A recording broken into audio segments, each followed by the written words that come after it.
Weekend லீவில் தேக்கடி போயிருந்தாங்க. ரொம்ப நல்லா இருந்துச்சு. ஜில்லுன்னு கிளைமேட்டு, அதோட சூழல் எல்லாமே நல்லா இருந்துச்சு. அங்கே ஸ்டெர்லிங்கில் தான் புக் பண்ணியிருந்தோம் ரூமு. அங்கே ஸ்விம்மிங் பூல் பார்த்தோன்னே என் பையன் விடுவானா, குதிச்சு விளாட ஆரம்பிச்சிட்டான்.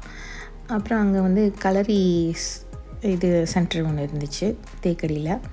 நல்லா இருந்துச்சு பார்க்குறக்கு.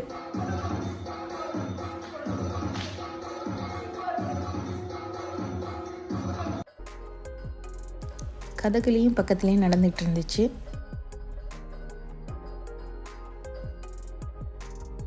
யானை சவாரி இங்கே நடந்துகிட்டு இருந்துச்சுங்க.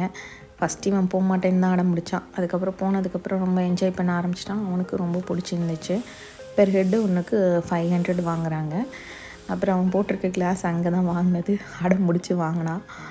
மூங்கில் கடைகளை பார்த்துக்கிட்டே ரசிச்சுட்டு அப்படியே கீழே இறங்கிட்டோம். கீழே இறங்கும்போது சுருளி ஃபால்ஸ் இருந்துச்சு. சரி அதுக்கும் போயிடலான்னு வந்துச்சு.